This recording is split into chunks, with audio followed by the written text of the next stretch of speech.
नमस्कार, मैं शोभा पाटिल।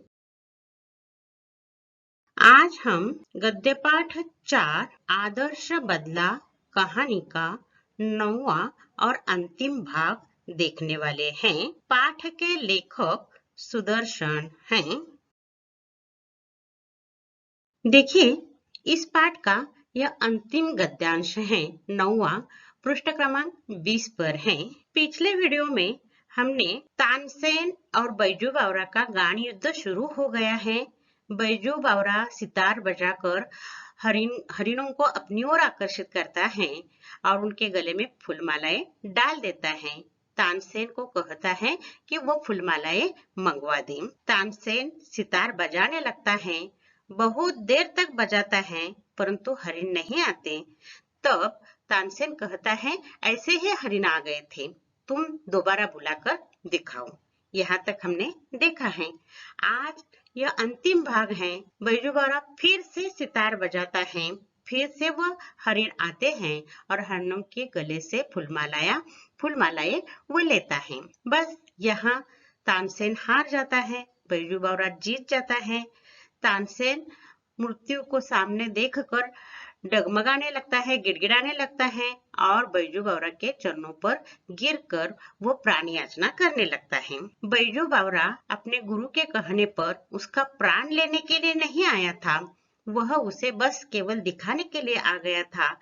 कलाकार को अपनी कला पर गर्व नहीं होना चाहिए, कला का सम्मान करना चाहिए। वो उसे प्राणदान देता है परंतु 12 साल पहले की घटना की याद भी दिलाता है। और यहाँ बैजू बावरा संगीत का सच्चा पुजारी साबित हो जाता है। यह हम इस गद्यांश में देखने वाले हैं। देखिए, पहला परिच्छेद। बैजू बावरा मुस्कुराया और धीरे से बोला, बहुत अच्छा, दोबारा बुलाकर दिखा देता हूँ। यह बैजू बावरा सितार वादन के पहले उसकी ओर देखकर मुस्कुराता है। यहाँ घमंड से नहीं परंतु तानसेन के मन की अवस्था देखकर वह सितार वादन में असफल हो गया है। फिर भी बैजू बावरा को कहता है कि अचानक वह हरिण आ गए थे, आपके सितार वादन से नहीं। तब बैजू बावरा मुस्कुराता है और वह कहते हैं, बहुत अच्छा, दोबारा बुलाकर दिखा देता हूँ। यहाँ भी बैजू बावरा का आत्मविश्वास है। ये पहला वाक्य देखिए, बैजू बावरा मुस्कुराया और धीरे से बोला। यह वाक्य सरल रिक्त स्थानों की पूर्ति कीजिए इसलिए नहीं दिया जाता है। आकलन के लिए निम्नलिखित पर्यायों में से उचित पर्याय चुनकर वाक्य फिर से लिखिए। इस तरह दिया जाता है। कैसा दिया जाता है देखिए, बैजू बावरा डॉट डॉट और धीरे से बोला। यह मुस्कुराया शब्द है। तो पर्याय क्या क्या दिए जाते हैं? हंसा, रोया, मुस्कुराया। इनमें से मुस्कुराया यह शब्द हमें इस वाक्य में लिखना है। ये ध्यान में रखिए, स्पर्धा परीक्षा के लिए ये पर्याय दिए जाते हैं और पर्याय नजदीक के होते हैं। सभी पर्याय सही लगते हैं और इनमें से एक पर्याय हमारे इस गद्यांश को सूक्ष्मता से पढ़कर देखकर ये लिखना है, इसलिए इसे आकलन कहा जाता है। बस इन दो पंक्तियों के छोटे से परिच्छेद में आकलन कृति के लिए यह एक नए तरह की आकलन कृति हमने यहाँ ली है। आगे का परिचय देखिए। यह कहकर उसने फिर सितार पकड़ ली। एक बार फिर संगत लहरी वायुमंडल में लहराने लगी। फिर सुनने वाले संगीत सागर की तरंगों में डूबने लगे। हरिण बैजू बावरा के पास फिर आए। वे ही हरिण जिनके गर्दन में फूलमालाएं पड़ी हुई थी और जो राग के सुरीली ध्वनि के जादू से बुलाए गए थे। बैजू बावरा ने मालाएं उतार ली और हरिण कूदते हुए जिधर से आए थे उधर को चले गए। देखिए, यहाँ बीच में मैंने प्रयास किए हैं, तुम्हारी किताब में यह तस्वीर बहुत बड़ी है, वह ध्यान से देखिए। यह हरिण आकर बैजू बावरा के पास खड़े हो गए हैं, उनके गले में फूल मालाएं हैं। देखिए, फिर से वह आकर सुन रहे हैं।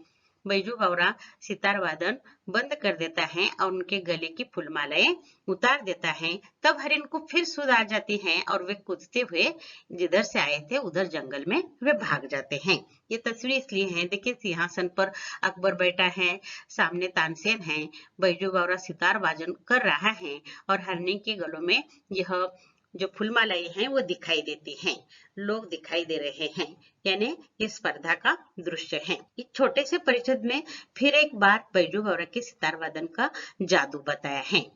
उसने कहकर सितार पकड़ ली। अगला वाक्य देखिए, एक बार फिर संगीत लहरी वायुमंडल में लहराने लगी। यह पर्याय डालने के लिए वाक्य दिया जाता है। देखिए, एक बार फिर संगीत लहरी डॉट डॉट में लहराने लगी। वायुमंडल, पवन मंडल, हवा मंडल, इस तरह पर्याय दिए जाते हैं।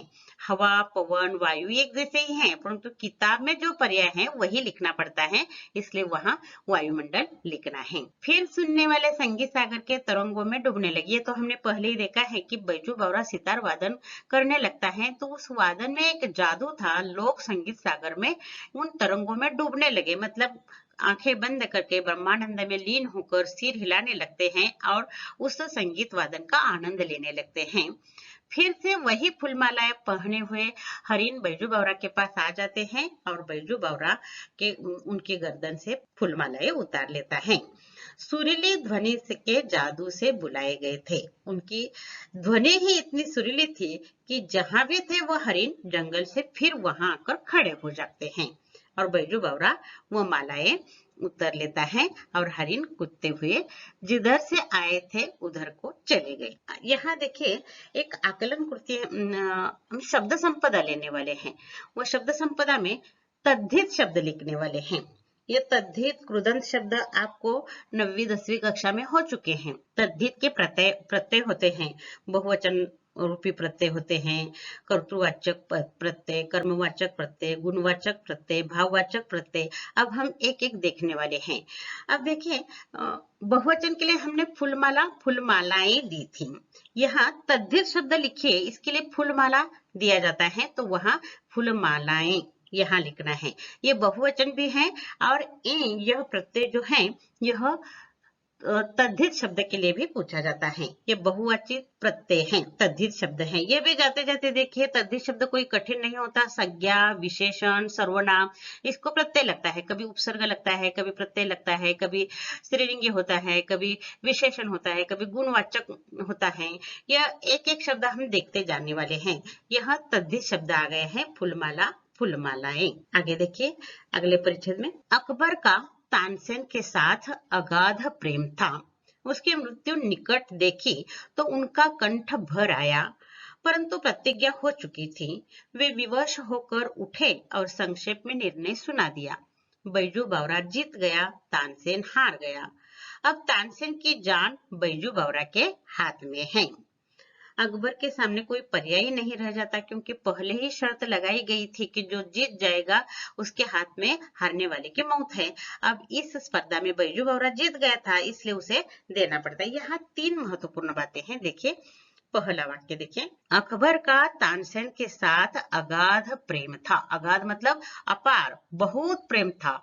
वो दोनों मित्र थे, एक दूसरे पर बहुत प्यार करते थे। उनके दरबार का वह 9 रत्न में से एक था और उसकी स्थिति आज बहुत ही दयनीय बन गई थी। वो हार गया था और हारने वाले की मृत्यु मतलब मृत्यु के नजदीक गया था, इसलिए अकबर बहुत भावुक हो उठता है। देखिए तो उनका कंठ भर आया। कंठ भर आना ये मुहावरा है, लिखिए, कंठ भर आना, भावुक होना। तानसेन की हालत देखकर अकबर का कंठ भर आया, ये वाक्य में प्रयोग करना। या तानसेन की मृत्यु देखकर अकबर का कंठ भर आया। और कठिन शब्द के लिए अगाध, अपार। अपार मतलब बहुत प्रेम था। और वो पर्याय डालने के लिए वाक्य पूछा जाता है, अकबर का तानसेन के साथ अगाध प्रेम था। डॉट डॉट के साथ अगाध प्रेम था।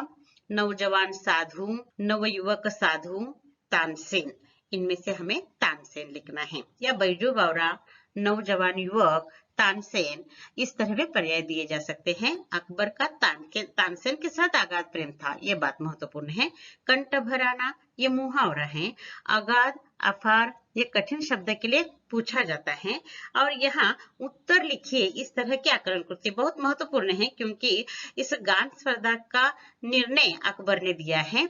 अकबर ने संक्षेप में निर्णय सुना दिया।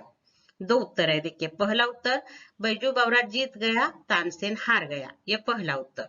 और दूसरा, तानसेन की जान बैजू बावरा के हाथ में है। ये गान युद्ध की शर्तें ही थी और उन शर्तों के अनुसार अकबर को यह निर्णय सुनाना पड़ता है, मजबूर होकर सुनाना पड़ता है। यहाँ विवश शब्द आ गया है। देखिए, विवश शब्द तद्धित शब्द लिखिए के लिए पूछा जाता है। विवश, विवशता, निर्भय, निर्भयता, दीन, दीनता, ये ता प्रत्यय वाले शब्द भी तद्धित शब्द हैं, ये ध्यान में रखिए। यह भी पूछा जाता है। यानी आकलन कृति के लिए तद्धित शब्द और पर्याय चुनकर वाक्य फिर से लिखिए के लिए अकबर का तानसेन के साथ अगाध प्रेम था। कठिन शब्द या समानार्थी शब्द के लिए अगाध, समानार्थी शब्द उसे समानार्थी शब्द अपार, ये ध्यान में रखिए। और कंठ भराना, मुहावरा, बहुत सारे दृष्टि से यह परिचय महत्वपूर्ण है। आगे देखिए, तानसेन कांपता हुआ उठा, कांपता हुआ आगे बढ़ा और कांपता हुआ बैजू बावरा के पांव में गिर पड़ा। वह जिसने अपने जीवन में किसी पर दया न की थी, इस समय दया के लिए गिड़गिड़ा रहा था और कह रहा था, मेरे प्राण न लो। देखिए, हर एक की जिंदगी में एक दिन जाना है, ये बात हमेशा ध्यान में रखनी चाहिए। तानसेन गर्व से, अहंकार से अंधा बन गया था, हर एक को मौत की सजा सुनाता था, परंतु आज उसे मौत की सजा मिलती है, तब उसकी स्थिति कैसी हो जाती है। यह लेखक ने बहुत ही वास्तव चित्र यहाँ चित्रित किया है। हर मनुष्य की जिंदगी में मृत्यु निश्चित है, यह हमेशा ध्यान में रखना चाहिए। दूसरों को दुखी करते समय, दूसरों को पीड़ा देते समय ये ध्यान में रखना चाहिए, हमारी जिंदगी में भी यह कभी आ सकता है। ये तानसेन ने कभी सोचा ही नहीं था, अचानक उसके सामने मृत्यु खड़ी हो जाती है, तब उसकी स्थिति यहाँ लेखक ने स्पष्ट की है। वो कांपता हुआ उठा, कांपता हुआ आगे बढ़ा और कांपता हुआ बैजू बावरा के पांव में गिर पड़ा। 22 साल का यह नौजवान साधु बैजू बावरा उसके पैरों पर प्राण याचना करने के लिए, यह नवरत्नों में से एक महान संगीतज्ञ तानसेन उसके पैरों पर गिर पड़ा है। ये दयनीयता है उसकी।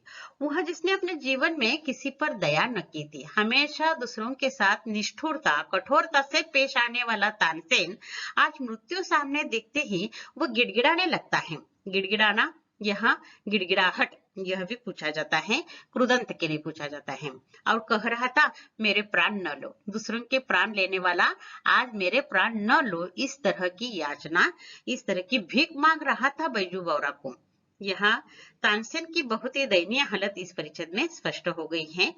दया शब्द आ गया है। देखिए, तद्धित शब्द लिखिए, दया, दयालु, ये विशेषण बन जाता है, ये ध्यान में रखिए। दया, दयालु। आगे देखिए, बैजू बावरा ने कहा, मुझे तुम्हारे प्राण लेने की चाह नहीं, तुम इस निष्ठुर नियम को उड़वा दो कि जो कोई आग्रह की सीमाओं के अंदर गाए, अगर तानसेन की जोड़ का न हो तो मरवा दिया जाए। या आपका जो आग्रह का निष्ठुर नियम है या कानून है, उसे उड़वा दो, क्योंकि मैं यही चाहता हूँ कि सीधे साधे भोले भाले लोग भजन गाते हुए जा रहे थे, तो तुमने उसे मौत की सजा दी। उनका कोई भी अपराध नहीं था, बस उन्हें आग्रह का कानून मालूम नहीं था। इस अज्ञान के कारण उन्हें अपने प्राण गंवाने पड़े हैं, इसलिए यह कानून आप उड़वा दो। अकबर ने अधीर होकर कहा, यह नियम अभी इसी क्षण से उड़ा दिया गया। अकबर बहुत अधीर हो गया था, तानसेन का प्राण बच जाता है तो तुरंत वह कानून उड़ाने के लिए तैयार हो जाता है, तैयार नहीं, उड़ा ही देता है। अभी इसी समय मैंने यह कानून उड़ा दिया। इस तरह अकबर ने अधीर होकर कहा। अधीर मतलब अस्वस्थ, बेचैन। और अधीर शब्द भी तद्धित के लिए पूछा जाता है, अधीर, अधीरता। और यहाँ दीन शब्द आ गए, देखिए, दीन, दीनता। तानसेन बैजू बावरा के चरणों में गिर गया और दीनता से कहने लगा, मैं यह उपकार जीवन भर न भूलूंगा। अब यहाँ दीनता है, लाचारी है। वो लाचार होकर कहता है कि तुमने मेरे प्राण बचाए, यह उपकार मैं जिंदगी भर कभी नहीं भूलूंगा। यहाँ तानसेन की यह जो अवस्था हो गई है, यहाँ से लेखक बताना चाहते हैं, अहंकारी लोगों की स्थिति एक न एक दिन ऐसी ही होती है जैसे कि तानसेन की। आज एक नौजवान के सामने वो गिड़गिड़ाता है, दीनता से वो कहता है कि उपकार जिंदगी भर न भूलो, प्राण याचना करता है।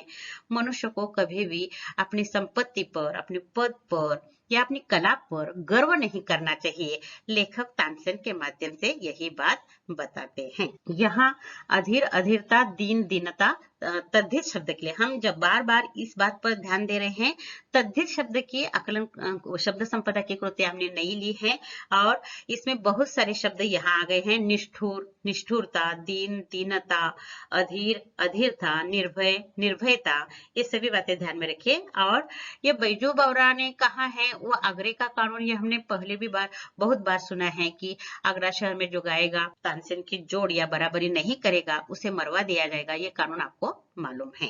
अगला परिचय देखिए। बैजू बावरा ने जवाब दिया, 12 बरस पहले की बात है, आपने एक बच्चे की जान बख्शी थी, आज उस बच्चे ने आपकी जान बख्शी है। तानसेन हैरान होकर देखने लगा। फिर थोड़ी देर बाद उसे पुरानी एक भूली हुई एक धुंधली सी बात याद आ गई और यहाँ कहानी समाप्त हो जाती है। यहाँ तानसेन को 12 साल पहले की वो घटना याद आ जाती है। एक साधु मंडली, उन्हें मौत की सजा दी जाती है और 10 साल के बच्चे का कोई दोष नहीं है, इसलिए उसे क्षमा करके छोड़ दिया जाता है। जान बख्शना ये मुहावरा है, या जान बख्शना मतलब प्राणदान देना, जीवन दान देना। एक बच्चे की आपने जान बख्शी थी, 12 साल पहले 10 साल के एक छोटे से बच्चे की जान बख्शी थी, बस वो छोटा है इसलिए उसे छोड़ दिया था। आज मैं आपकी जान बख्शा रहा हूँ, मतलब आज बैजू बावरा ने तानसेन की जान बख्शी, परंतु जाते जाते उन्होंने एक बौद्धिक सजा उसे दी। याद आता है 12 साल पहले आपने साधु मंडलियों को मौत की सजा दी थी, उनका कोई दोष नहीं था, फिर भी सजा दी थी। तानसेन हैरान होकर देखने लगा। यह हैरान होना देखिए चौथी बार आ गया है। हैरान होना, दंग रहकर, चकित होकर वो उस लड़के की ओर देखता है। 12 साल पहले वो छोटा बच्चा आज नौजवान साधु एक स्पर्धक के रूप में उसके सामने खड़ा है और उसके हाथ में मेरी मौत है, फिर भी उन्होंने मेरी मौत मुझे प्राण या जान बख्शा दी है। ये कितनी बड़ी बात है। और वह पुरानी भूली हुई धुंधली मतलब अस्पष्ट, जो वो भूल गया था, वो बहुत पुरानी बात उसे याद आ जाती है। चकित होकर वह बैजू बावरा की ओर देखता है और बैजू बावरा उसे प्राणदान देता है और अपने गुरु बाबा हरिदास के अनुसार वह आदर्श बदला लेता है। तानसेन को सबक भी सिखाता है, प्राणदान भी करता है और अपने पिता की मौत का बदला भी लेता है। इसलिए कहानी का शीर्षक आदर्श बदला है। यहाँ ये पाठ समाप्त हो जाता है। देखिए गद्य पाठ है, विभाग 1 कृति 1 में वो पूछा जाता है, निम्नलिखित विकल्पों में से उचित विकल्प चुनकर वाक्य फिर से लिखिए। यह 2 अंक के लिए पूछा जाता है। आकलन कृति है और आकलन कृति में यह प्रश्न पूछा जाता है। यह आकलन कृति शब्द संपदा और अभिव्यक्ति 6 अंक के लिए है। इनमें से पहले आकलन कृति है, देखिए, अकबर का ... के साथ अगाध प्रेम था। 3 पर्याय दिए हैं, देखिए, बैजू बावरा, तानसेन, नवयुवक साधु। इनमें से तानसेन यह उत्तर आपको लिखना है और वाक्य फिर से लिखना है। दूसरा, बैजू बावरा ... और धीरे से बोला, हंसा, रोया, मुस्कुराया। यहाँ बैजू बावरा मुस्कुराया और धीरे से बोला, ये वाक्य लिखना है। एक बार फिर संगीत लहरी ... में लहराने लगी। वायुमंडल, पवन मंडल, हवा मंडल, इनमें से वायुमंडल में लहराने लगी। तानसेन ... के चरणों में गिर गया। नौजवान साधु, अकबर, बैजू बावरा, इनमें से बैजू बावरा के चरणों में गिर गया, यह आपको लिखना है। इस तरह की नई आकलन कृति हमने ली है, आसान है। रिक्त स्थानों की पूर्ति कीजिए की अपेक्षा पर्याय चुनकर वाक्य फिर से लिखिए, ऐसा हमें यहाँ लिखना है। आपको उत्तर लिखते समय ये पर्याय भरकर वाक्य फिर से लिखना है। अगली आकलन कृति देखिए, उत्तर लिखिए। अकबर ने संक्षेप में निर्णय सुना दिया। क्या निर्णय दिया? देखिए, बैजू बावरा जीत गया, तानसेन हार गया। ये पहला निर्णय। तानसेन की जान बैजू बावरा के हाथ में है।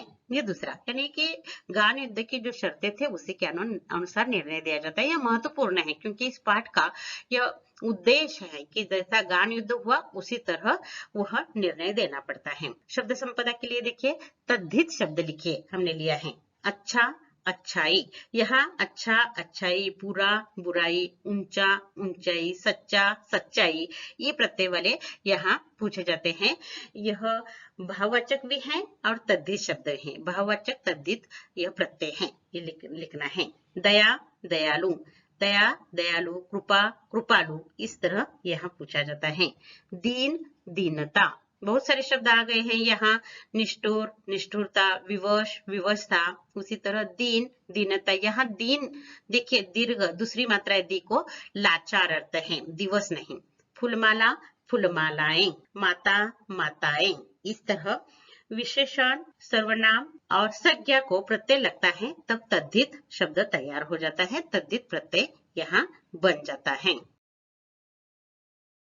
अभिव्यक्ति देखिए, पाठ के अंत में बैजू बावरा तानसेन की जान नहीं लेता है, मतलब हिंसा नहीं करता है।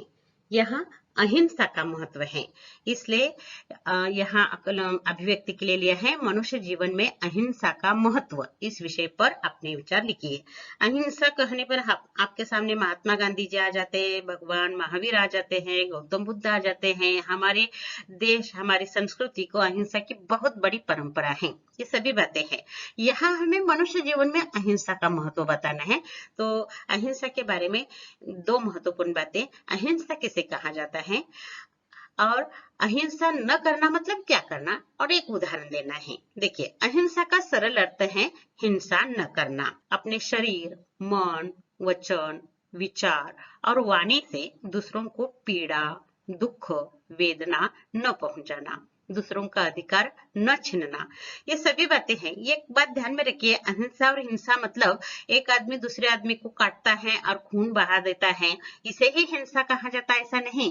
तो दूसरे के शरीर को हिंसा करना मतलब शरीर को मारना, परंतु तो मन को भी मारा जाता है। कभी कभी कटु वचन बोलकर उस आदमी को दुख दिया जाता है, कभी कभी वचन टाल दिया जाता है, आदमी को दुखी किया जाता है अपने विचारों से, वाणी से, मन, वचन से, यानी शरीर, मन, वचन, वाणी से दूसरों को दुख पहुंचाना, वेदना पहुंचाना, इस सभी को अहिंसा कहा जाता है। यह मानसिक हिंसा भी है और शारीरिक हिंसा भी है, इसलिए यह ध्यान में रखिए। हिंसा मतलब केवल आदमी को मारना ही हिंसा नहीं, तो आदमी को दुख पहुंचाना, उसका गलत लाभ उठाना, उस पर अन्याय करना, यह भी हिंसा ही है। यह महत्वपूर्ण बात आज के जमाने में महत्वपूर्ण बात है। दूसरों का अधिकार छीनना या दूसरों को भ्रष्टाचार करके दुख देना, उनका लाभ उठाना, यह भी हिंसा है। ये महत्वपूर्ण बात हमें यहाँ सीखना है। परंतु जिसके पास अहिंसा होती है, ये हिंसा की बातें हो गई, अहिंसा होती है तो आत्मबल बढ़ जाता है। जैसे कि बैजू बावरा का आत्मबल बढ़ गया था बाबा गुरदास के कहने पर, दूसरों को हानि न पहुंचाकर बदला लेना है, इसलिए वो आत्मविश्वास, आत्मबल से वो आग्रह में आ जाता है और तानसेन को हराता है और आदर्श बदला लेता है, यानी कि आत्मबल, आत्मविश्वास बढ़ता है। सही गलत का भेद जानने की शक्ति आ जाती है, यह महत्वपूर्ण है। सत्य क्या है, असत्य क्या है, इसका भेद जानने की शक्ति आ जाती है। तानसेन को उस समय मारने से उसके पिताजी वापस आने वाले नहीं थे, ये वो समझ जाता है, सही गलत का भेद वो समझ जाता है, इसलिए तानसेन की जान बख्शी जाती है और उसे 12 साल पहले की घटना याद दिलाई जाती है। आज के जमाने में देखिए, अहिंसा, हम बहुत सारी दुनिया आज अहिंसा का पालन कर रही है। इसका उदाहरण देखिए, आज चीन ने हिंसा का हथियार मतलब कोरोना रूपी जैविक हथियार चलाया है। परिणामतः पूरी दुनिया कोरोना के चपेट में आ गई है। इस स्थिति में युद्ध या हिंसा से नहीं तो शांति से सामना करना पड़ रहा है। इस स्थिति में अहिंसा का महत्व और भी बढ़ गया है। देखिए, पूरी दुनिया के 200 देशों पर यह चीन ने जैविक हथियार मतलब कोरोना फैला दिया है। सभी देशों के लोग मर रहे हैं। अगर चाहते तो 200 देश एक साथ चीन पर आक्रमण कर सकते हैं और चीन की जनता को मार सकते हैं, परंतु चीन की जनता को मारने से अपने देश की जनता जीवित रहने वाली है। तो इस समय शांति से काम चल रहा है, युद्ध से नहीं तो शांति से काम चल रहा है। तरह तरह से चीन के साथ आदर्श बदला लिया जा रहा है। हमारे भारतीय लोगों ने उनके चीन के साथ जो जो भी व्यापार था, जो जो भी उनके साथ हमने निर्णय लिए थे, वो सब हमने बंद कर दिए हैं, कैंसिल कर दिए हैं और एक तरह से हम आदर्श बदला ही चीन से। आपको मालूम है आपके मोबाइल के बहुत सारे चीनी ऐप भी हमने निकाल दिए हैं। यह हमने आदर्श बदला लिया है चीन के साथ। हम उनके साथ युद्ध नहीं कर रहे हैं। तो चीन के जो आर्थिक व्यवहार हैं ये हम बंद कर दे हैं और उसे दिखा दे रहे हैं कि अगर तुमने दुनिया के साथ व्यवहार किया तो तुम अकेले पड़ सकते हो। यह बताने का पूरी दुनिया चीन के साथ अहिंसा से आदर्श बदला ले रही है, इसलिए यह अहिंसा का महत्व है, ध्यान में रखिए। व्याकरण विभाग देखिए, इसमें इस परिच्छद में 2 मुहावरे आ गए हैं। कृति क्रमांक 5 ई में पूछा जाता है, निम्नलिखित में से किन्हीं 2 मुहावरों के अर्थ लिखकर वाक्य में प्रयोग कीजिए। 4 में से 2 अंक हैं। यहाँ 2 मुहावरे आ गए हैं। देखिए पहला मुहावरा, कंठ भर आना, भावुक हो जाना। तानसेन की हार देखकर अकबर का कंठ भर आया। और दूसरा मुहावरा बहुत महत्वपूर्ण है, ये ध्यान में रखिए, जान बख्शना, जीवन दान देना। बैजू बावरा ने हारे हुए तानसेन की जान बख्शी, यानी उसे प्राणदान दिया। ये 2 मुहावरे हैं। देखिए यहाँ पाठ समाप्त हो गया है। स्वाध्याय में लघुत्तरी 2 प्रश्न हैं।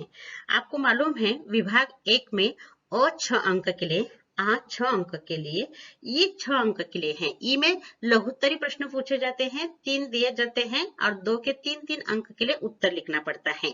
और दीर्घ ई होता है, उसमें साहित्य संबंधी सामान्य ज्ञान पूछा जाता है। इस तरह विभाग 1 20 अंकों के लिए है। इनमें से ई देखिए, अ आ हमने देखा, आ में गद्यांश दिए जाते हैं, ई में लघुत्तरी प्रश्न है। निम्नलिखित के उत्तर 80 से 100 शब्दों में लिखिए। 3 में से 2, परीक्षा में 3 प्रश्न 3 पाठफल दिए जाते हैं और उनमें से 2 प्रश्न 3-3 अंक के लिए आपको लिखना है। 80 से 100 शब्दों में लिखना है। एक बात ध्यान में रखिए, इस पाठ पर 2 प्रश्न दिए हैं, दोनों भी प्रश्न दीर्घोत्तरी हैं, परंतु आपको लघुत्तरी उसके उत्तर लिखना है।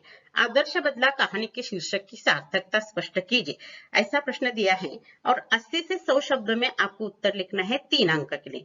वास्तव में सीनियर कॉलेज में यह प्रश्न 12 अंकों के लिए पूछा जाता है और 300 शब्दों में लिखना पड़ता है, और वही प्रश्न आपके लिए 3 अंक के लिए 100 शब्दों में लिखना है। बहुत कठिनाई है, यानी यहाँ एक कौशल्य हमें सीखना है कि सार लेखन करना है। वास्तव में इस प्रश्न का उत्तर लंबा चौड़ा निबंध जैसा लिखना है, क्योंकि पूरे कहानी का सार लिखकर अंत में बैजू बावरा ने तानसेन से आदर्श बदला कैसा लिया, यह आपको उदाहरण से लिखना है। परंतु यहाँ बहुत मर्यादा है, क्योंकि 80 से 100 शब्दों में लिखना है और पूरा पाठ भी लिखना है और आदर्श बदला कैसे लिया यह भी लिखना है।